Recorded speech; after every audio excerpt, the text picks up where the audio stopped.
Good morning, everyone, and welcome to our webinar on IPM performance for the month of April. Thanks for joining us today morning.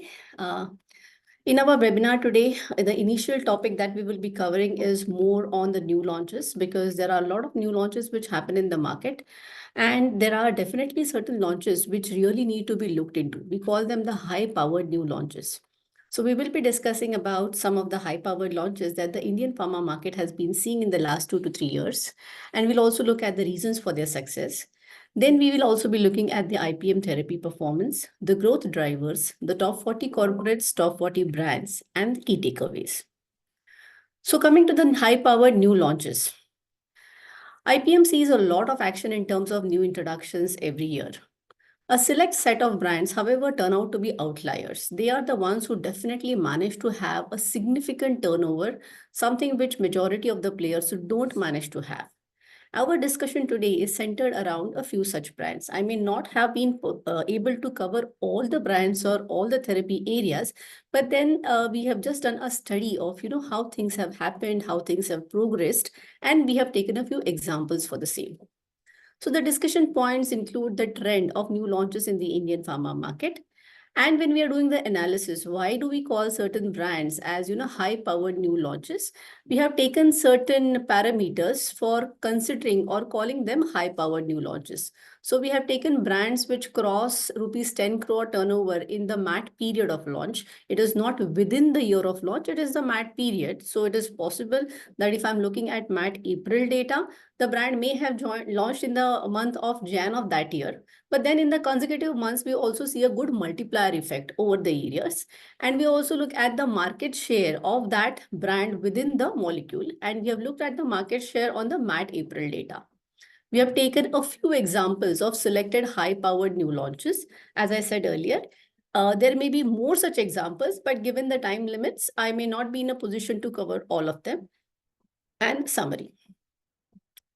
So when we are looking at the trend of new launches in the Indian pharma market, a new launch is triggered for a company as an avenue to propel growth. Why do I come out with new launches? Because I want to enter a new therapy area.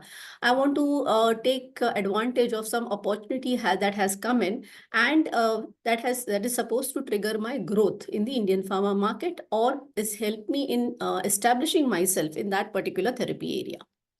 So if I were to look at the trend in this table, I have taken 4 years, MAT April 21, 22, 23, and 24. I have looked at the number of new launches that have happened in each of these years. So these are the number of new brands that have got launched in each of the year. If you see on an average, the number of brands that get launched each year hover somewhere around 2000 to 2700. Now this year, April 23, MAT April 23 has shown the maximum number of new launches. To a great extent, it also coincides with a good number of brands in the cardio-diabetes segment that have gone off patent, which has triggered this higher number of new launches.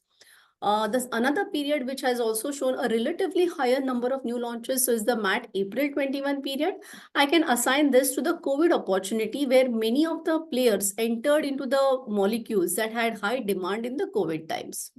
On an average, if you see the value of the new launches for that particular MAT period, it has declined over a period of time. Also, the contribution of these new launches to the Indian pharma market, it was relatively higher in the COVID times, close to 1.7%. But then if you see in the last 3 years, it is ranging between 0.5 to 0.6%. I can say somewhere around 1% or lesser. If I were to see the new launches which have crossed rupees 10 crore in the MAT period, it has steadily declined. In this year, in the MAT last 1 year, the number is 7. It has come down to 7.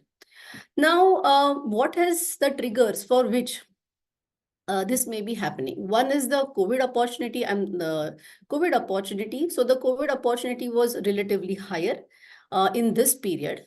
Then off-patent opportunity in the COVID period, some molecules like dapagliflozin went off-patent. And in this period, there were many molecules like sacubitril plus valsartan, linagliptin, sitagliptin. They went off-patent and the opportunity came up. Also, a good number of molecules which were patent protected were launched in the country for the first time. And they had that patent protection opportunity because of which they could make big. We will go through all of these in the coming slides. First, we will focus on the brands crossing rupees 10 crore in the MAT period of launch. Before even discussing these brands, I'll just tell you what working we have done. For this period in March 21, MAT April 21 period, we have seen that majority of the brands which have managed to cross this 10 crore and above benchmark, they are the ones which were launched in the area of COVID or the molecules which had high demand in the COVID period. Also, there are certain brands like Gluxit from Eris or Udapa from USV, which managed to have a good turnover because dapagliflozin went off patent and they could make the most of it. So many branded generics came into the market after DAPA went off patent, but these two brands really did well and they could manage to tap the opportunity. Coming to the MAT April 22 period, though COVID, the entire intensity of COVID had died down by MAT April 22 period, but still some of the players continued to cash on the COVID opportunity. There were also certain places in the gynac segment, remogliflozin in the anti-diabetes segment, which was launched, which managed to pick up well. So if you see the molecules which were launched in this segment or the molecules in which the new launches happened in this segment were the ones where, still there was I would say, some aspect of COVID opportunity that was seen. Some drugs going off patent, Dufastone from Abbott, which has very difficult to produce. Many of the players in the Indian market could manage to get that technology and launch dydrogestrone in the market. Then we had semaglutide from Abbott, from Novo Nordisk rather, which is for the anti-diabetes, which managed to do well in the market. Now there were certain molecules which managed to do well because of the COVID opportunity. Later on, as the demand died, they probably started to degrow. But then in today's conversation, we will be focusing more on while the opportunity existed, those brands managed to make the most of it. That's the reason why I have considered those brands as well. In the MAT April 23 period, if you see, it was dapagliflozin, sitagliptin combinations which managed to do well, or not managed to do well. Good number of brands crossing 10 crores came from this combination. Sacubitril plus valsartan also went off patent during this period. And if you see, Neptaz from Mankind has managed to have a very good turnover in this period. Certain brands like anesthesia, the patented brand from Abbott, Sevitru, which has the sevoflurane molecule in the general anesthesia segment, also managed to have a very good turnover in this period. Similarly, innovator molecule from Bayerzydes, finerenone, the brand Kerendia, also managed to have a very good turnover in this period. So net, if you see, the brands which managed to cross rupees 10 crore turnover in this MAT period were the ones which had the patent opportunity as well as the branded generics which were launched during this period. Then we come to the MAT April 24 period. In this period, while off-patent opportunity existed, but then majority of the brands which managed to cross the rupees 10 crore turnover were majorly the combinations which came in the market. There's only one brand, Thrombonat, from Natco, wherein the off-patent opportunity was tapped into. There were, of course, many other players which came into the market, but then this brand managed to have across a turnover of 10 crores and it's around a 14 crore brand today. It is possible that internally the brands also may be slightly bigger brands because this molecule is a thrombopoietin analog, so may have a good amount of hospital component as well. Then we looked at the next aspect of this analysis, wherein we have looked at the multiplier effect over the years and also market share of that particular brand in the subgroup as of MAT April 2024. So before I go to the different therapies, what we have done is in this analysis, we have taken a few brands and a few therapies. We couldn't cover all the 20 therapy areas, but we have managed to cover close to 5 to 6 therapy areas with some examples. To go ahead and discuss all the brands, first let us look at how we did the calculations for the same. For example, if I were to look at the anti-diabetes segment, we have just taken the dapagliflozin market. Within the dapagliflozin market, there were many brands, almost more than 100 brands which exist today, but we are focusing on those brands which could make the most of it. So while the molecule was launched in the market in May 20, it went off patent in October 20. There were certain brands like Udapa which had the first mover advantage and could manage to have a turnover of close to 11 crore within the first MAT period. I wouldn't say within the first year of launch, because here I'm just looking at the MAT period. And then now after 4 years, it's almost a 64 crore brand. Now, how do I calculate the multiplier? For example, for April 22, when I'm talking about the multiplier of 4, I'm dividing 39 by 11 to get the value 4. When it comes to April 23, when I'm saying the multiplier as 5, I have divided 55 by 11. And when I'm April 24, when I'm saying the multiplier is 6, I have divided 64 by 11. Okay. So this is how we have calculated the multiplier effect.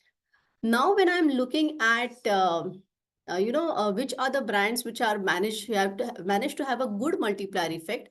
Over here, we have taken those brands which are having a multiplier effect of 5 and above. So majority of these brands in this segment have managed to have a very good multiplier effect. As well as if you look at the market share of these brands in the dapagliflozin market, it is 4% and above. Now, in the anti-diabetes segment, we have taken a few more brands like the remogliflozin plus vildagliptin, the semaglutide, the sita plus dapa plus metformin combinations. Of course, the remogliflozin, while the molecule was launched, it really picked up. But when other DPP4 inhibitors or SGLT2 molecules started going off patent, remogliflozin started coming down or declining in trend. But whatever was there, if you look at the launch, at the time of launch, it was a 4 crore. And over the next year, it became a 26 crore brand, which is a commendable performance. Even today, it is a close to 20 crore brand. If you look at semaglutide, now here I have the advantage of patent protection. Within 3 years, the brand was launched in Jan 22. Within 3 years, the brand has now actually crossed 363 crores. It is among the top brands of the Indian pharma market.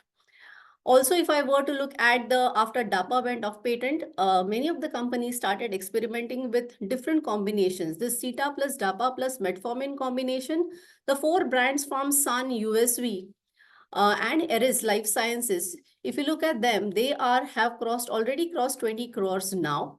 And if you look at the multiplier effect, the multiplier effect is 5 and above. Now, this multiplier effect I have calculated by dividing it over the MAT period of launch.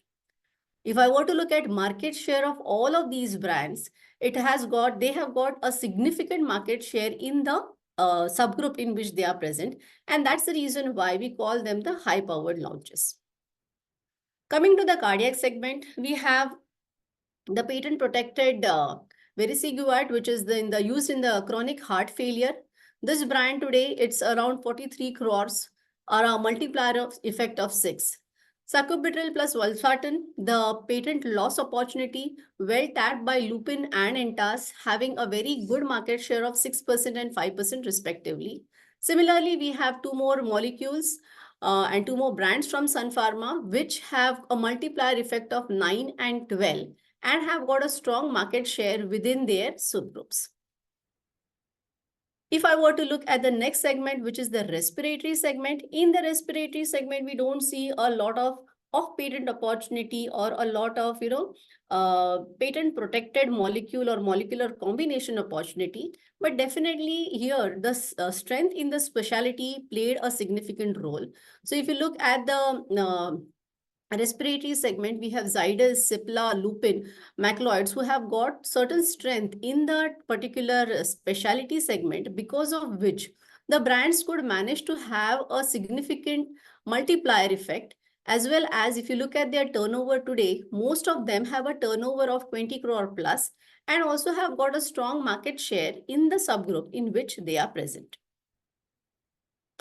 Similarly, I have done analysis in the some two more segments. So if I were to look at the pain and analgesic segments, we have the tofacitinib molecule, wherein if you look at the brands from IPCA and Intas, TFCT-nib as well as Tofatas, which is today they are having a turnover of 60 crore and 23 crore respectively, a very strong multiplier effect. If you look at them collectively, they have a market share of close to 36% in the tofacitinib market. Also, if I were to look at the brand from Fresenius Kabi, the Kabipara brand, though the market share is 2%, this company probably has more of the hospital segment. So the 34 crores that we are showing today may actually not be the actual turnover. The turnover may be slightly more for this company. Cartesian Pro from Pharmarack, if you see, it has got close to 9% market share in the collagen and combinations market and has a good multiplier effect for the last 2 years. In the gynecological segment, dydrogesterone molecule was the molecule which was targeted by majority of the companies to enter. As I said, Dufastone has got a very difficult technology to produce, and many of the Indian companies are now able to manage to produce the same. So companies like Alembic, Alchem, Torrent, Eris, with their brands have managed to enter this market successfully. And if you look at the turnovers of these brands, a significant turnover. Though Dufastone still continues to be a strong market leader, if you look at these people, these brands, they have managed to have a good market share, or at least their entry in the market in terms of market share has started well. Ferropinum, the hospital anti-infective from Aristo, also has got a good multiplier effect from 4 crores into April 2021. It is now a 30 crore brand with a strong multiplier effect of 7 and has got a strong market share of close to 7%. Similarly, Ferronim CV from Sun Pharma, a 21 crore brand, almost 58% market share in the ferropinum plus clavulanic acid segment. So to summarize about the new introductions or the high-powered new introductions, on an average, new introductions, they contribute to around 1% or less of the Indian pharma market. There are, however, examples of high-powered new launches that have made the most of the market opportunity and have earned this stature because of strong performance during the time that the opportunity existed. COVID opportunity was something which had a window of just 2 to 3 years. So many brands came, made the most of this opportunity. Probably now their sales may be zero because the demand for those molecules is not there. But when the demand was there, they made the most of it. Strong year-on-year multiplier. While some launches may have happened in COVID, some of the brands continue to gather that strength and grow despite the COVID opportunity going down. So they could establish themselves in those molecules because not for COVID, but for other reasons, there was a demand in the market. Also, there were certain molecules which went off patent, and the high valued patented brand or patented molecule became affordable for the general public or the less affording public, and some brands could have a good multiplier effect over there as well. And despite all the challenges or despite the entire market clutter, because once things go off patent or once an opportunity is seen in a particular molecule, more than 100 brands enter the molecule. It is only the top 5 to 6 brands which manage to have a respectable market share. So these high-powered new launches manage to have a respectable market share despite the clutter and despite high competition in the market. So this was about the high-powered new launches. Next, we go to our segment of the IPM therapy performance for the month. So if you look at for the month of April, the IPM has shown a value growth of 9.2%. Unit growth remains stagnated. The segments which showed a very good double digit, or the bigger segment which showed a very good double digit value growth, are the cardiac segment, the anti-diabetes segment, the derma, neuro-CNS, anti-neoplastic, and the ophthalmology segment. While there are other segments also which showed a good growth, but these are amongst the high contributing segments in the IPM. If I were to look at the growth drivers, for the month of April, the market is mostly the price-driven growth. and to some extent, the new introduction driven growth. As I said, there were certain, the number of new introductions in this year has come down relatively as compared to the previous year, as well as the value of new introductions has come down. If I were to look at the certain therapy areas where, at a all India level, the volume growths are low, but then there are certain therapy areas like the cardiac, the anti-infectives, the derma segment, and the anti-neoplastic segment, which continue to show a respectable volume-driven growth. Whereas for majority of the other segments, the growth is price-driven or to some extent new introduction-driven growth. Coming to the top 40 corporates, almost all the top players have shown a very healthy double-digit value growth. USV stands out because it has shown a double-digit value as well as unit growth for the month of April. Coming to the next 20 corporates, we have more number of corporates which have shown a double-digit value and unit growth. FDC, Cadila, Fords, and Natco. These are the companies which have shown a double-digit value as well as unit growth for the month of April. Coming to the top 40 brands. This month, Glycomet GP from USV moves to the number 1 position in the rank. However, at the MAT basis, Augmentin stays at the number 1 position. This is a significant shift in the ranking that has happened for the month of April. Some other brands which continue to show a very good and robust double-digit growth are Rosuas, Pan, Budecort, and Ecosprin AV. Among the next 20 brands, it is Pantop, Pandi, Asilog, Telma, Ribelsus, Electral, and Brilenta. These are the brands which have shown a very robust double-digit value and unit growth. So while we say that the unit growth has stagnated for the month of April for the Indian pharma market, but despite those challenges, there are several brands in the top 40 brands which have shown a double-digit value as well as unit growth. To summarize, the IPM has shown a robust value growth of 9.2% with all therapies showing a positive value growth except for a few. New introductions and price growth have continued to be positive, whereas volume growth is negligible for the month of April. However, cardiac, anti-infectives, and derma segments show a relatively better volume-driven growth for the month. For the month of April, the top players have shown a very encouraging value growth, and Glycomet GP moves to number 1 position in the Indian pharma market for the month of April. That's all from our side for the Indian pharma market performance for the month of April. And thank you everyone for joining us today. Have a very nice week ahead. Thank you.